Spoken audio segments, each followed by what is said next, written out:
नमस्कार। 15 तारीख वो तारीख है जिसका इंतजार आप लोग कर रहे थे कि शुभ दिन कब शुरू होंगे।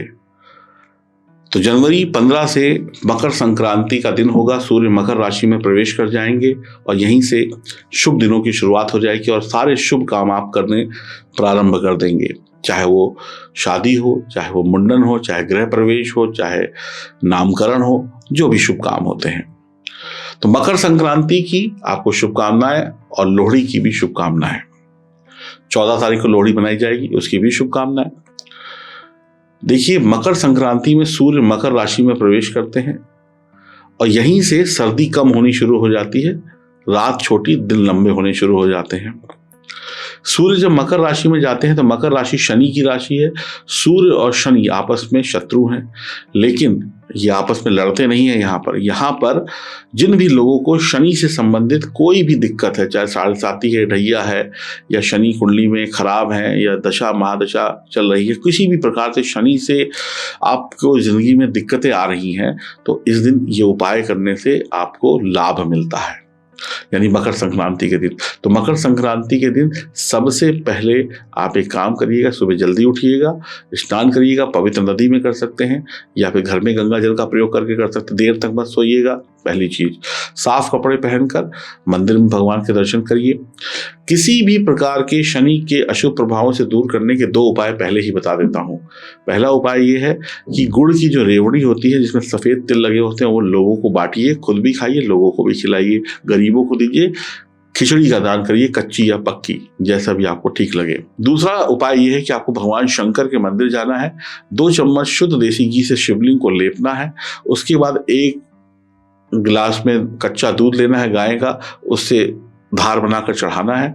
फिर उसके बाद साफ जल से या गंगा जल से शिवलिंग को साफ कर लेना है। फिर 1 चुटकी काला तिल, 1 चुटकी सफेद तिल और पीले पुष्प भगवान शंकर को अर्पित करने हैं और ओम नमः शिवाय मंत्र का कम से कम 1 माला यानी 108 बार जाप करना है, वहीं पर खड़े होकर या बैठकर आसन लेकर विधि पूर्वक, और भगवान से अपने कष्टों की मुक्ति के लिए प्रार्थना करनी है। आपके शनि से संबंधित जितने भी कष्ट हैं वो दूर हो जाएंगे, नौकरी व्यापार में तरक्की आपकी होनी शुरू हो जाएगी।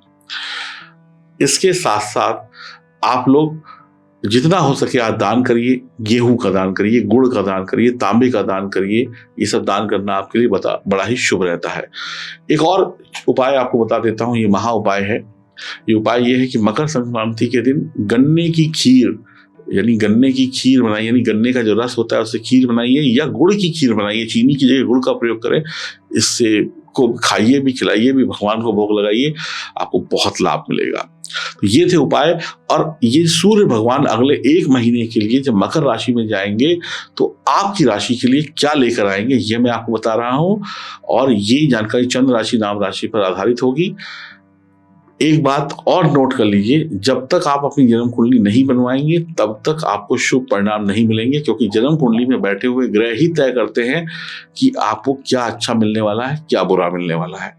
तो अब बात करते हैं आपकी राशि की। तो मकर राशि के जातकों के लिए सूर्य 8वें घर का स्वामी है और पहले घर में स्थित हो रहे हैं। सूर्य यानी लग्न में, पहला घर राजा का तख्त होता है और सूर्य राजा है।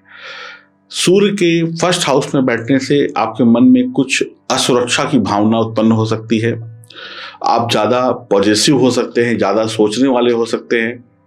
कहते हैं जब व्यक्ति ज्यादा सोचने लगता है तो वो स्लो हो जाता है, क्योंकि वो सोचता ज्यादा है, करता कम है। तो ऐसी स्थिति आपकी हो सकती है। तो कहीं ना कहीं आपके कामों में रुकावट देखने को मिलेगी, क्योंकि सोच विचार ज्यादा होगा और काम करने की स्पीड कम होगी। दूसरी तरफ आपको संपत्ति मिल सकती है, जैसे कि कोई लॉटरी से मिल सकता है अगर आप लॉटरी खेलते हैं, आप सट्टेबाजी में, कैसीनो में, शेयर मार्केट में पैसा कमा सकते हैं। अगर आप इन सब के जानकार हैं तो अनाड़ी आदमियों के लिए नहीं, खिलाड़ी आदमी पैसा कमा सकता है। अचानक से कोई धन दौलत मिल जाए, जमीन जायदाद मिल जाए, प्रमोशन हो जाए, इंक्रीमेंट मिल जाए, या कोई पुराना फंसा हुआ पैसा मिल जाए, कोई पुरानी प्रॉपर्टी का केस चल रहा था वो एकदम से आपके पक्ष में आ जाए, ऐसा भी हो सकता है। कई रहस्यमय शक्तियां, कई ऐसी चीजें हैं जिन पर सिर्फ ईश्वर का अधिकार है, वो आपकी मदद करेंगी आपकी पीठ पीछे। तो आप बेहतर दिखेंगे, बेहतर करेंगे, आपका मार्गदर्शन भी ईश्वर कहीं ना कहीं किसी के माध्यम से यहाँ पर करा देंगे। मतलब कोई ना कोई रास्ता मिल जाएगा आपको आगे बढ़ने का। करियर के मोर्चे पर बात की जाए तो नौकरी में बदलाव हो सकता है, व्यवसाय में कुछ नई रणनीति लगाकर, नया दिमाग लगाकर आप मार्केट में हाहाकार मचा सकते हैं। अप्रत्याशित रूप से आप धन कमा सकते हैं, मतलब कुछ ऐसा आप ले आए मार्केट में, पता चले कि उससे दुनिया चौंक गई, भाई ये कैसे हो गया। विदेश यात्रा भी हो सकती है, विदेश से जुड़ सकते हैं। आप अच्छी नौकरी की तलाश में हैं तो अच्छी नौकरी मिलने के चांस हैं, नौकरी बदल सकती है। दूसरी तरफ इस गोचर काल में आपके जो वरिष्ठ अधिकारी हैं, जो सीनियर हैं, आपके जो बॉस हैं, उनसे रिश्ते उतने अच्छे नहीं रहेंगे, कुछ तू मैं होती रहेगी।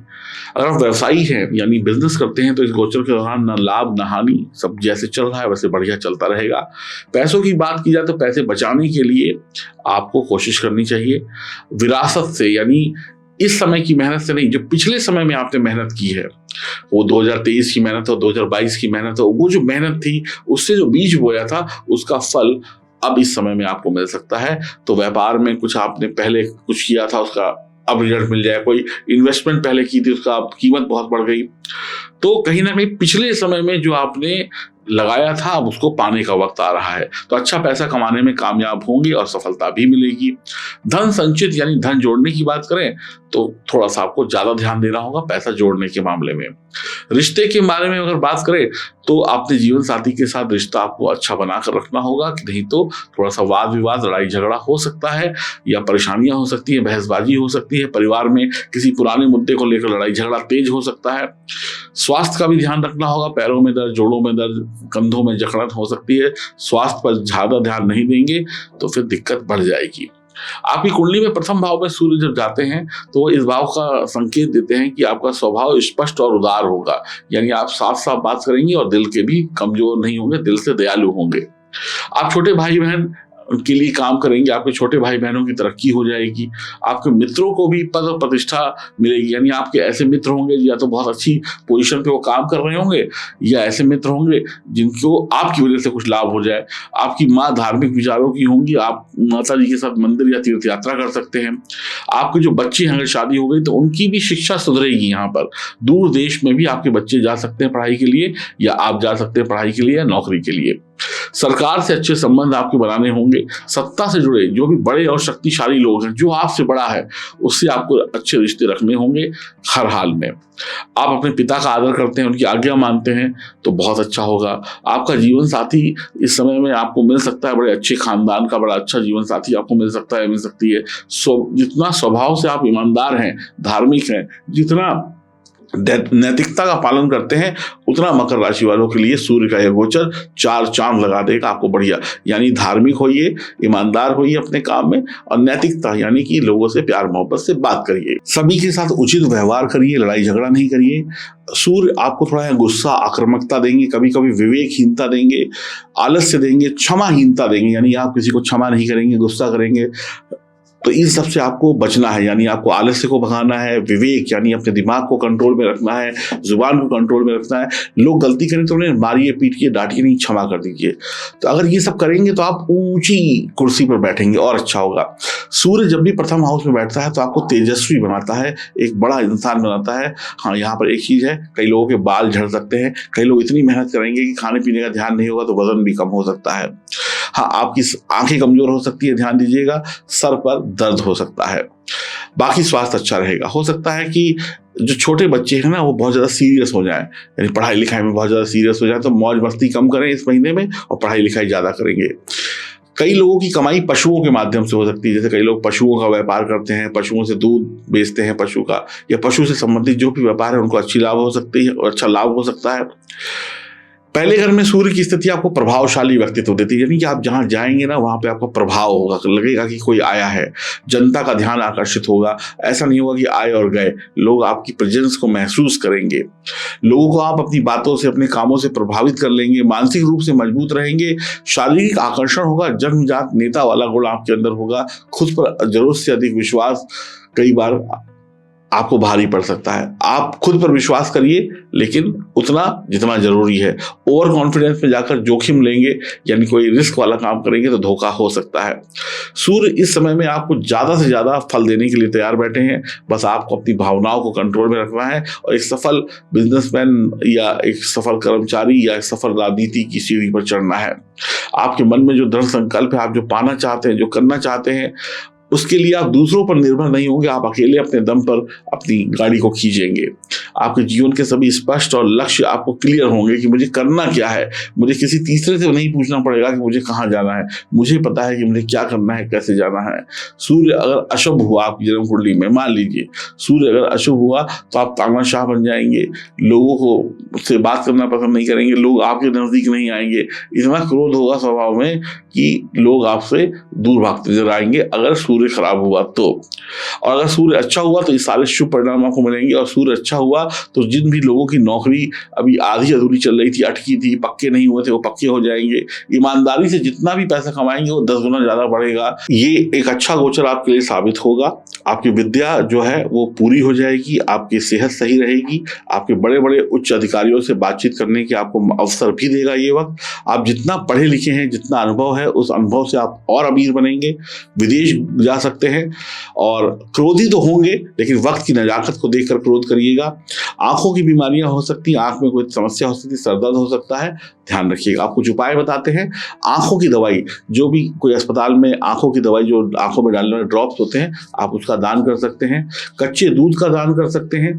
और किसी मतलब अगर आप रूबी पहन सकते हैं तो पहन लीजिए, लेकिन कुंडली दिखाने के बाद ये 2-3 उपाय कर लीजिएगा तो बढ़िया है। अगर आपकी जन्म कुंडली में सूर्य की स्थिति बढ़िया है तो कहीं ना कहीं थोड़े से संघर्ष के बाद बड़ी सफलता आपका इंतजार कर रही है।